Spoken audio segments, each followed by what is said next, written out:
Hello students. बेटे आज आप सेकंड चैप्टर शुरू करने जा रहे हैं प्लस वन केमिस्ट्री का स्ट्रक्चर ऑफ एटम। ठीक है बेटे, फर्स्ट चैप्टर आप कर चुके हैं some basic concepts of chemistry. I hope ਤੁਹਾਨੂੰ ਸਭ ਨੂੰ ਵਧੀਆ ਸਮਝ ਲੱਗਿਆ ਹੋਵੇਗਾ। ਤੇ ਬੇਟੇ ਜਿਹੜਾ ਅੱਜ ਦਾ ਆਪਣਾ ਨੈਕਸਟ ਚੈਪਟਰ ਹੈ ਸਟਰਕਚਰ ਆਫ ਐਟਮ, ਬੇਟੇ 10th ਕਲਾਸ ਵਿੱਚ ਥੋੜਾ ਬਹੁਤ ਇਹਦੇ ਤੋਂ ਰਿਲੇਟਡ ਟੌਪਿਕ ਆਪਾਂ ਪੜ੍ਹੇ ਹੋਏ 9 10 ਦੇ ਵਿੱਚ। ਠੀਕ ਹੈ ਬੇਟੇ, ਹਾਂਜੀ ਸਟਰਕਚਰ ਆਫ ਐਟਮ ਪੜ੍ਹਨ ਤੋਂ ਪਹਿਲਾਂ ਆਪਾਂ एटम के सब एटॉमिक पार्टिकल्स पढ़ांगे तो उन्होंने डिस्कवरी बारे पढ़ांगे भी उन्होंने किने डिस्कवर किया। ठीक है बेटे, वो तो क्यों ने वो डिस्कवर होए। हाँ जी, फर्स्ट अपने को ये होता है डिस्कवरी ऑफ इलेक्ट्रॉन।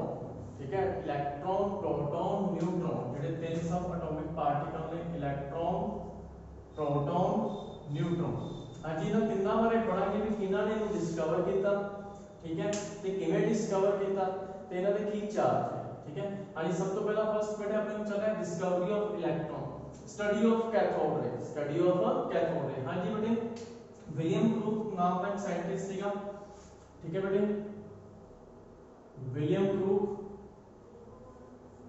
ਉਹਨੇ 1879 ਦੇ ਵਿੱਚ ਇੱਕ ਐਕਸਪੈਰੀਮੈਂਟ ਕੀਤਾ ਸੀ। 16 ਸੈਂਟੀਮੀਟਰ ਲੰਬੀ ਇੱਕ ਟਿਊਬ ਲਈ ਸੀ ਬੇਟੇ, ਉਹਦੇ ਉੱਪਰ ਇੱਕ ਵੈਕਿਊਮ ਪੰਪ ਲਗਾਇਆ ਸੀ, high voltage DC current apply किया सीगा, एनोड लगाया कैथोड लगाया, ਇਹਦੇ ਵਿੱਚ ਗੈसेस ਲੱਗੀ। ਠੀਕ ਹੈ ਬੇਟੇ, 1 एटमॉस्फेरिक प्रेशर। ठीक है, ਉਹਨੇ ਐਕਸਪੈਰੀਮੈਂਟ ਕੀਤਾ। ਉਹਨੇ ਜਦੋਂ ਫਸਟ ਬੇਟੇ ਜਦੋਂ ਇਹਦੇ ਵਿੱਚ ਗੈसेस ਦਾ ਪ੍ਰੈਸ਼ਰ ਰੱਖਿਆ ਉਹਨੇ 1 एटमॉस्फेरिक 1 एटमॉस्फेरिक प्रेशर ਰੱਖਿਆ ਤੇ ਕਰੰਟ ਅਪਲਾਈ ਕੀਤਾ, ਹਾਈ ਵੋਲਟੇਜ ਅਪਲਾਈ ਕੀਤੀ ਤੇ ਦੇਖਿਆ ਵੀ ਦੋਨਾਂ ਇਲੈਕਟ੍ਰੋਡਸ ਦੇ ਵਿੱਚ ਕੋਈ ਵੀ ਕਰੰਟ ਫਲੋ ਨਹੀਂ ਕੀਤਾ। ठीक है बेटे, फिर क्योंकि आपको पता है नहीं गैसेस जो बैड कंडक्टर होंगे इलेक्ट्रिसिटी ਦੀਆਂ, फिर ਉਹਨੇ ਕੀ ਕੀਤਾ ਵੈਕਿਊਮ ਪੰਪ ਦੀ ਹੈਲਪ ਨਾਲ ਅੰਦਰ ਪ੍ਰੈਸ਼ਰ ਥੋੜਾ ਰਿਡਿਊਸ ਕੀਤਾ ਤੇ ਪ੍ਰੈਸ਼ਰ ਉਹਨੇ ਕਰਤਾ 10⁻² ਐਟਮੋਸਫੇਅਰ, 10⁻² ਐਟਮੋਸਫੇਅਰ। फिर ਉਹਨੇ ਹਾਈ ਵੋਲਟੇਜ ਅਪਲਾਈ ਕੀਤੀ ਤੇ ਦੇਖਿਆ ਵੀ ਕਰੰਟ ਪਾਸ ਵੀ ਕਰ ਗਿਆ ਤੇ ਬਹੁਤ ਸਾਰੀ ਲਾਈਟ ਗਲੋ ਕਰਨ ਲੱਗ ਗਈ। ਠੀਕ ਹੈ, ਜਿਹੜੇ ਕਲਰ ਇੱਥੇ ਆਉਣਗੇ ਉਹ ਬੇਟੇ ਡਿਪੈਂਡ ਕਰਦੇ ਨੇ ਨੇਚਰ ਆਫ ਗੈਸ ਤੇ ਵੀ ਕਿਹੜੀ ਗੈਸ ਆਪਾਂ ਅੰਦਰ ਲੈ ਰੱਖੀ ਹੈ। ठीक है जी, फिर ਉਹਨੇ ਕੀ ਕੀਤਾ, ਫਿਰ ਉਹਨੇ ਹੋਰ ਪ੍ਰੈਸ਼ਰ ਰਿਡਿਊਸ ਕੀਤਾ 10⁻⁴ ਐਟਮੋਸਫੇਅਰ। ਠੀਕ ਹੈ ਬੇਟੇ, ਇਹਨਾਂ ਪ੍ਰੈਸ਼ਰ ਰਿਡਿਊਸ ਕੀਤਾ, ਜਿਹੜਾ ਗਲੋ ਸੀਗੀ ਲਾਈਟਿੰਗ ਸੀਗੀ ਉਹ ਘਟ ਗਈ ਬਟ ਕਰੰਟ ਫਲੋ ਕਰਦਾ ਹੈ, ਕਰੰਟ ਪਾਸ ਕਰਦਾ ਹੈ। ਠੀਕ ਹੈ ਬੇਟੇ, ਉਸੇ ਤਰ੍ਹਾਂ ਹੀ ਮਤਲਬ ਫਿਰ ਉਹਨੇ ਕੀ ਕੀਤਾ, ਇਹੀ ਸੇਮ ਐਕਸਪੈਰੀਮੈਂਟ ਅੱਗੇ ਜਾ ਕੇ ਜੇ ਥੌਮਸਨ ਨੇ ਵੀ ਕੀਤਾ। ਠੀਕ ਹੈ, ਉੱਥੇ ਇਹਨੇ ਥੋੜਾ ਜਿਹਾ ਜਦੋਂ ਇਹਨੇ ਪਤਾ ਲਗਾਇਆ, ਵਿਲੀਅਮ ਕ੍ਰੂਕਸ ਨੇ ਪਤਾ ਲਗਾਇਆ ਕੀ ਕੀਤਾ, ਉਹਨੇ ਕੁਝ ਰੇਜ਼ ਦੇਖੀਆਂ ਜਿਹੜੀਆਂ ਕਿ ਕੈਥੋਡ ਤੋਂ ਨਿਕਲ ਰਹੀਆਂ ਸੀ ਤੇ ਕਿੱਧਰ ਨੂੰ ਜਾ ਰਹੀਆਂ ਸੀ, ਐਨੋਡ ਦੀ ਤਰਫ। ਉਹਨੇ ਕੀ ਕੀਤਾ ਬੇਟੇ, ਐਨੋਡ ਨੂੰ ਥੋੜਾ ਚੱਕ ਕੇ ਅੱਗੇ ਕਰਤਾ, ਅੱਗੇ ਕਰਕੇ ਇਹਦੇ ਛੋਟੇ ਛੋਟੇ ਹੋਲ ਕਰਤੇ।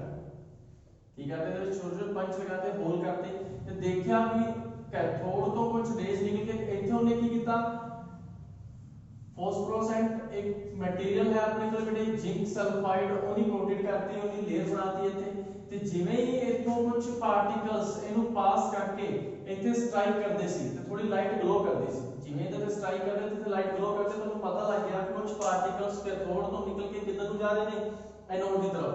ਜਿਹੜੇ ਹੋਲ ਸੀਗੇ ਇਹਨਾਂ ਹੋਲ ਨੂੰ ਕ੍ਰੋਸ ਕਰਕੇ ਉਹ ਇੱਥੇ ਸਟ੍ਰਾਈਕ ਕਰ ਰਹੇ ਨੇ। ਠੀਕ ਹੈ ਬੇਟੇ, ਇਹ ਜਦੋਂ ਗਲੋ ਕਰਦਾ ਸੀ ਤੁਹਾਨੂੰ ਪਤਾ ਲੱਗਦਾ ਸੀ ਇੱਥੇ ਪਾਰਟੀਕਲ ਕੁਝ ਸਟ੍ਰਾਈਕ ਕਰ ਰਹੇ ਨੇ। ਠੀਕ ਹੈ ਬੇਟੇ, ਉਹਨਾਂ ਨੂੰ ਉਹਨੇ ਨਾਮ ਦਿੱਤਾ ਕੈਥੋਡ ਰੇਜ਼ ਦਾ। ਕਿਹਦਾ ਨਾਮ ਦਿੱਤਾ, ਕੈਥੋਡ ਰੇਜ਼ ਦਾ। ਇਹ ਸੇਮ ਐਕਸਪੈਰੀਮੈਂਟ ਬੇਟੇ ਜੇ ਥੌਮਸਨ ਨੇ ਕੀਤਾ ਸੀਗਾ। ਉਹਨੇ ਕੀ ਕੀਤਾ ਸੀ, ਪ੍ਰੋਪਰਟੀਜ਼ ਆਫ ਕੈਥੋਡ ਰੇਜ਼ ਪਤਾ ਕੀਤੀਆਂ ਸੀਗੀਆਂ। ਠੀਕ ਹੈ, ਕੀ ਹੁੰਦੀਆਂ ਨੇ properties of cathode rays, cathode rays travel in straight line, ਕੁਝ ਪ੍ਰੋਪਰਟੀਜ਼ ਸੀਗੀਆਂ ਜੇ ਥੌਮਸਨ ਨੇ ਪਤਾ ਲਗਾਇਆ ਸੀਗਾ।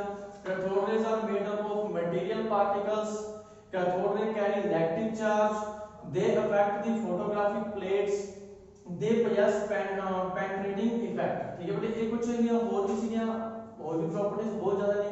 ठीक है, तो ये भी तुसी याद रखनी है। ठीक है, जे थॉमसन ने तो ओने बेटे डिस्कवर कीता सी इलेक्ट्रॉन। ठीक है, ओने कहा सी कि जेडी कैथोड रेज ने ये किदियां बणीਆਂ ਹੋਈਆਂ ਨੇ, इलेक्ट्रॉन ਦੀਆਂ बणीਆਂ ਹੋਈਆਂ ਨੇ। ठीक है बेटे, ओने पता लगाया सी कि कैथोड रेज ने किदियां बणीਆਂ ਨੇ, इलेक्ट्रॉन ਦੀਆਂ बणीਆਂ ਹੋਈਆਂ ਨੇ, क्योंकि ਇਹਦੇ ਉੱਪਰ 1 यूनिट नेगेटिव चार्ज ਹੁੰਦਾ है ਤੇ ਇਹ 네ਗੇਟਿਵ ਕੈਥੋਡ ਤੋਂ ਨਿਕਲਦੀਆਂ ਨੇ ਕਿੱਧਰ ਨੂੰ ਜਾਂਦੀਆਂ ਨੇ, ਐਨੋਡ ਦੀ ਤਰਫ ਜਾਂਦੀਆਂ ਨੇ। ਹਾਂਜੀ ਬੇਟੇ, electron an electron is that fundamental particle which carries 1 unit negative charge and has a mass nearly equal to 1/1837 of that of hydrogen atom। ठीक है बेटे, जे थॉमसन ने पता लगाया सी ਇਹਦਾ। ठीक है, कि कैथोड रेज ने ਉਹ ਕਿੰਨੀਆਂ ਬਣੀਆਂ ਨੇ, ਇਲੈਕਟ੍ਰॉन्स ਦੀਆਂ ਬਣੀਆਂ ਨੇ।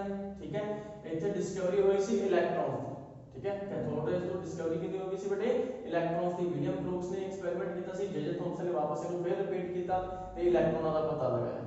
ठीक है बेटे, बहुत सिंपल जिहा अपने कोले एक्सपेरिमेंट सीगा। इहदी प्रॉपर्टीज पूछिया जा सकदियां तुहाडे तो। ठीक है, प्रॉपर्टीज तुसीं याद करने ने। इलेक्ट्रॉन दी डेफिनेशन पूछी जा सकदी है। उसे तरह ही बेटे फिर आया डिस्कवरी ऑफ प्रोटॉन। ठीक है, यही सेम जिहड़ा ऑपरेटर सीगा यूज किया गया। ठीक है, स्टडी ऑफ प्रोटॉन दे लिए, स्टडी ऑफ एनोड रेज दे लिए। ठीक है, गोल्डस्टीन साइंटिस्ट सीगे। ठीक है, उन्होंने ही सेम गोल्डस्टीन यही सेम एक्सपेरिमेंट किया। ठीक है, और इन्होंने की किया सीगा एनोड नु चेक के अगे रखिया सी। गोल्डस्टीन ने की किया कैथोड नु चेक के अगे रखता। ठीक है जी, इतो ही सेम जिंक सल्फाइड की लेयर लगाती। ठीक है जी, जिंक सल्फाइड की कहती लेयर लगाती ते देखा कुछ रेज इथे होल कर दे विच कुछ रेज एनोड तो निकल के कुछ ते कैथोड तो निकल के एनोड की तरफ जा ही नहीं सीगा। ओते एक्सपेरिमेंट हो चुका सीगा पहला। इन्हें देखा कि कुछ एनोड तो भी निकल के किधर नु जा रही ने कैथोड की तरफ। जो इथे स्ट्राइक कीती इथों बते डिस्कवरी हुई एनोड रेज की। किसी डिस्कवरी हुई एनोड रेज की। इनदे विच की सीगा जियां एनोड रेज सी इलेक्ट्रॉन दी बणियां हुई सीगा, मटेरियल पार्टिकल सीगा। ये किवें पता लग्या भी स्ट्रेट लाइन ट्रैवल करदे ने। ठीक है, क्योंकि शैडो प्रोड्यूस करते सी, कोई भी मटेरियल दे विच रखदे हैं शैडो बना के होंदे।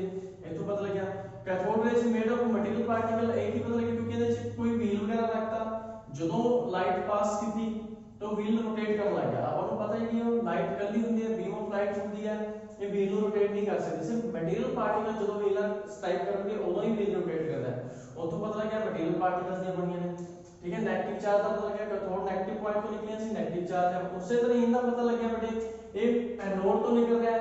ठीक है, जेडे पार्टिकल्स इनके स्ट्राइक कर रहे सीगे ये प्रोटॉन पॉजिटिव चार्ज सीगे। ठीक है, किवें पता लगदा है बेटे जदों इथे मैग्नेट लगाने ਆਪਾਂ। ठीक है, मैग्नेट लगाने नाल ये डिफ्लेक्ट होंदी सी थोड़ा। ठीक है, तो उथों पता लगदा सी भी इनके ऊपर कोई चार्ज है। एनोड तो निकल रहे थे, इसका मतलब इनके ऊपर केड़ा चार्ज सीगा पॉजिटिव। एक प्रोटॉन निकलिया सीगा क्योंकि जिवें इथे ਆਪਾਂ इलेक्ट्रिसिटी अप्लाई कीती। ठीक है, एक ही सीगा नेगेटिव सीगा ते ए नेगेटिव तो अपोजिट डायरेक्शन च मुड़दा है, पॉजिटिव की तरफ जाता है। इथों पता लगे भी इनके ऊपर नेगेटिव चार्ज है। उस तरह जदों इनके ऊपर भी इलेक्ट्रिसिटी अप्लाई कीती, मैग्नेटिक फील्ड अप्लाई कीती, एक किधर नु रोटेट हुई है नेगेटिव साइड की तरफ। ठीक है, अपोजिट टू पॉजिटिव साइड। ठीक है, जो आपको पता है जेडे लाइक पोल होंदे ने एक दूसरे ਨੂੰ ਕੀ ਕਰਦੇ ਨੇ ਰਿਪੈਲ ਕਰਦੇ ਨੇ ਤੇ ਅਨਲਾਈਕ ਪੋਲ ਇੱਕ ਦੂਜੇ ਨੂੰ ਕੀ ਕਰਦੇ ਨੇ ਅਟਰੈਕਟ ਕਰਦੇ ਨੇ। ਉਹੀ ਸੇਮ ਚੀਜ਼ पॉजिटिव ਨੂੰ ਕੀ ਕਰੇਗਾ ਰਿਪੈਲ ਕਰੇਗਾ ਤੇ ਨੈਗੇਟਿਵ ਪੋजिटिव ਨੂੰ ਕੀ ਕਰੇਗਾ ਅਟਰੈਕਟ। ਤੇ ਇਹ ਨੈਗੇਟਿਵ ਦੀ ਤਰਫ ਮੁੜੀਆਂ ਤੇ ਇਹਨਾਂ ਦਾ ਪਤਾ ਲੱਗਿਆ ਵੀ ਇਹ ਪੋजिटिव ਚਾਰਜ ਨੇ। ਇਹ ਕਿੱਧਰ ਨੂੰ ਮੁੜੀਆਂ ਇਹ ਪੋजिटिव ਦੀ ਤਰਫ ਮੁੜੀਆਂ ਤੇ ਇਹਨਾਂ ਦਾ ਪਤਾ ਲੱਗਿਆ ਇਹਨਾਂ ਦੇ ਉੱਪਰ ਕਿਹੜਾ ਚਾਰਜ ਹੈ ਨੈਗੇਟਿਵ ਚਾਰਜ। ਠੀਕ ਹੈ ਬੇਟੇ, ਸੇਮ ਦੋਨਾਂ ਦਾ ਐਕਸਪੈਰੀਮੈਂਟ ਸੇਮ ਸੀਗੇ। ठीक है बेटे, एक कॉन्स्टेंट ने कीता सी इनदा विलियम ब्रूक्स ते जे थॉमसन ने पता लगाया सीगा। ठीक है बेटे, उससे तरह Indian properties they travel in straight line, they are made up of material particle, they are positive charge, ये पॉजिटिव चार्ज होंदियां ने। प्रोटॉन की डेफिनेशन की हुई a proton may be defined as that fundamental particle which carry one unit positive charge, ठीक है, and has a mass nearly equal to that of hydrogen atom। इनका जो मास होता है हाइड्रोजन एटम के बराबर होता है। ठीक है, लगभग होंगे क्या होता है बराबर होता है। ये दसी बेटे डिस्कवरी ऑफ प्रोटॉन। हां जी, इलेक्ट्रॉन की होंदे ने नेगेटिव चार्ज होंदे ने, कैथोड रेज कैथोड तो निकलदे ने, प्रोटॉन के अंदर पॉजिटिव चार्ज होंदे ने, एनोड तो निकलदे ने ते किधर नु जांदे ने कैथोड की तरफ जांदियां ने। उस तो बाद बेटे इनका थर्ड बचा अपने कोले neutron, discovery of neutron Chadwick. ठीक है बेटे, चैडविक साइंटिस्ट सीगे, उन्होंने एक्सपेरिमेंट किया ते न्यूट्रॉन का पता लगाया। उन्होंने की एक्सपेरिमेंट किया, उन्होंने लाइट एलिमेंट ले जिवें बेरिलियम हो गया बोरॉन हो गया उन्हां दे ऊपर अल्फा पार्टिकल नु स्ट्राइक करवाया। अल्फा पार्टिकल नु स्ट्राइक करवाया तो उन्होंने देखा भी छोटे छोटे पार्टिकल्स निकलते सी उनदे विचों। उन्हां विचों की निकले सी छोटे छोटे पार्टिकल्स। मतलब जदों भी लाइट एलिमेंट बेरिलियम या बोरॉन नु स्ट्राइक करवाया अल्फा पार्टिकल्स दे नाल ते देखा भी जेडे छोटे छोटे कुछ निकल के पार्टिकल्स निकल रहे थे, ना ही तो नेगेटिव की तरफ जा रहे थे ना ही वो पॉजिटिव की तरफ। जिवें कि आप पहले बेटे पढ़ के आए हैं भी एक कैथोड तो नेगेटिव तो निकल के किधर नु जा रही सी या एनोड पॉजिटिव की तरफ जा रही सी। क्योंकि आपको पता है अनलाइक जेडे पोल होंदे ने attract each other, unlike charge attract each other.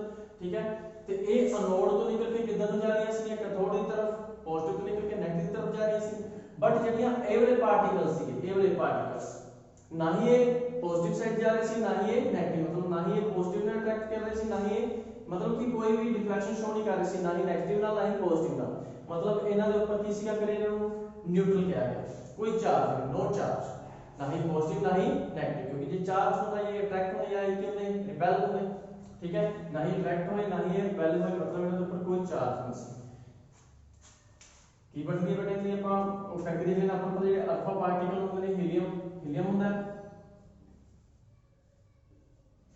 Plus, ठीक है, अल्फा पार्टिकल स्ट्राइक हुआ है बेरिलियम के ऊपर, एटॉमिक नंबर 4, एटॉमिक मास 9 की बने आपने बोले carbon, atomic number 6, atomic mass 12 plus neutron, ठीक है बेटे, न्यूट्रॉन 1 यूनिट पॉजिटिव चार्ज होता है, ठीक है, ठीक है, न्यूट्रॉन पर कोई चार्ज नहीं होता, लेकिन मास होता है कि बेटे न्यूट्रॉन के ऊपर कोई चार्ज नहीं होता बेटे, का जो मास होता है वो भी नियरली इक्वल टू कितने बराबर होता है बेटे हाइड्रोजन के। न्यूट्रॉन में be defined as that fundamental particle which carry no charge, कोई चार्ज नहीं है ऊपर, but has a mass nearly equal to that of hydrogen atom, ठीक है, मास होता कितने बराबर होता है हाइड्रोजन एटम, ठीक है, 1 मास है एटॉमिक मास, ये कितने बराबर है हाइड्रोजन एटम के। एटॉमिक नंबर की है देर का 0, मतलब इसके ऊपर कोई चार्ज नहीं, कोई इलेक्ट्रॉन कोई प्रोटॉन कोई कुछ नहीं है, ठीक है बेटे, समझ लगी। इसी आपने डिस्कवरी ऑफ न्यूट्रॉन, हाँ जी, डिस्कवरी ऑफ इलेक्ट्रॉन मतलब स्टडी ऑफ कैथोड रेज, इनके बारे पूछा जा सकता है एक्सपेरिमेंट इन द पॉइंट भी किने किने एक्सपेरिमेंट किया से किने पता लगा विलियम क्रूक ते जे थॉमसन ने इलेक्ट्रॉन की डिस्कवरी किने हुई, ठीक है, डिस्कवरी ऑफ प्रोटॉन किने की थी, ठीक है, also properties of anode rays, इन्हें अपन कैनाल रेज भी कहते हैं, also known as also called canal rays, ठीक है बेटे। Discovery of neutron, discovery of neutron, हाँ जी बेटे, इन्हां बारे तो पूछा जा सकता है भी इलेक्ट्रॉन की प्रोटॉन की या न्यूट्रॉन की डिस्कवरी किने की थी, इन्हां दे ऊपर कितना चार्ज होंदा, इलेक्ट्रॉन ते नेगेटिव चार्ज, प्रोटॉन ते 1 यूनिट पॉजिटिव चार्ज ते न्यूट्रॉन ते कोई चार्ज नहीं, ठीक है बेटे, या इनका मास पूछा जा सकता थोड़े तो, ठीक है बेटे। आई होप आज का टॉपिक तुहानू वधिया समझ लग्या होएगा। ओके बेटे, थैंक यू।